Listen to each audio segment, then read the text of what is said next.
Manakah di antara tiga gambar ini yang merupakan dampak negatif dari abrasi pantai?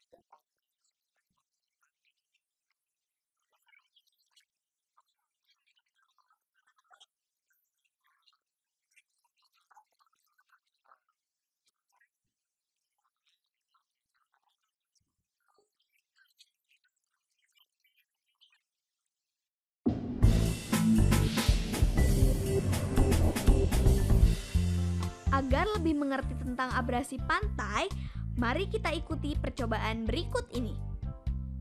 Kita membutuhkan alat dan bahan sebagai berikut. Wadah air yang salah satu ujungnya lebih tinggi.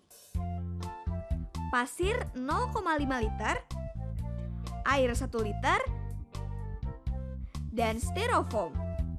Cara kerjanya: tutuplah permukaan wadah dengan 1 liter pasir. Buatlah lapisan tebal di bagian wadah yang dangkal. Lapisan yang tebal adalah pantai. Tuangkan air di bagian wadah yang dalam.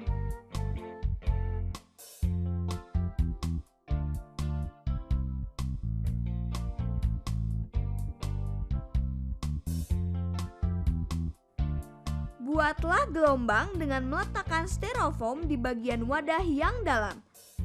Dan gerakkan ke atas dan ke bawah dengan menggunakan ujung jarimu.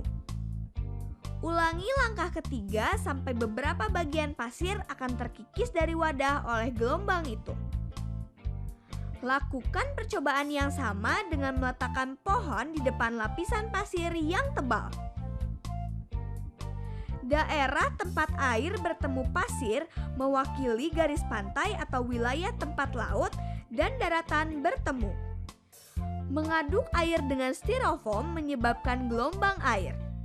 Gelombang air mengenai pantai akan menyebabkan pengikisan pada pantai seperti beberapa pasir yang tertarik ke dalam air. Eksperimen ini mencoba menjelaskan gerakan yang disebabkan angin, air, atau es yang menjadi salah satu penyebab abrasi pantai.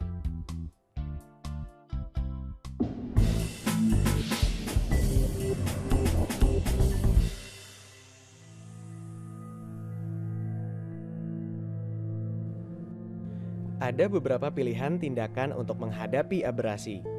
Pilihan pertama adalah relokasi, yaitu memindahkan penduduk dari lokasi abrasi. Sebenarnya, pilihan untuk merelokasi penduduk bukanlah pilihan penyelesaian yang terbaik.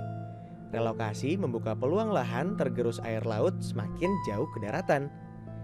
Relokasi warga nelayan berdampak pula pada berkurangnya sumber daya manusia pengelola laut dan tambak. Masalah lain juga akan timbul manakala warga nelayan yang direlokasi tidak memiliki keahlian lain selain menjadi nelayan.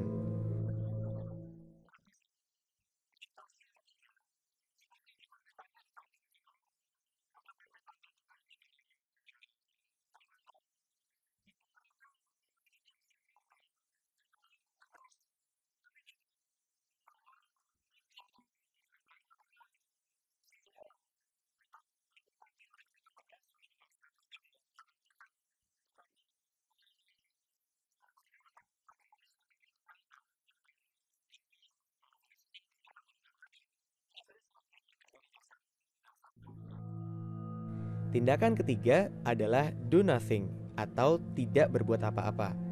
Langkah ini diambil bila lokasi abrasi tidak memiliki nilai ekonomis atau tidak didiami oleh penduduk. Tindakan keempat adalah penanganan dengan struktur lunak. Struktur lunak dapat berasal dari alam maupun buatan. Struktur lunak yang berasal dari alam adalah dengan membangun vegetasi-vegetasi laut seperti hutan mangrove. Struktur lunak buatan dapat berupa penambahan pasir di pantai. Agar pasir tidak terus tergerus, pasir itu dibungkus dengan bahan yang tahan terhadap ultraviolet dan air laut yang disebut geobag. Tindakan kelima adalah penanganan dengan struktur keras. Struktur keras juga dapat berasal dari alam dan buatan. Material yang digunakan untuk struktur keras berupa batu alam. Material ini tahan lama dan tidak akan rusak. Struktur keras buatan dapat berupa beton yang disebut tetrapod. Kelemahan dari material buatan manusia ini adalah umurnya yang tak lebih dari 10 tahun karena rawan akan keropos.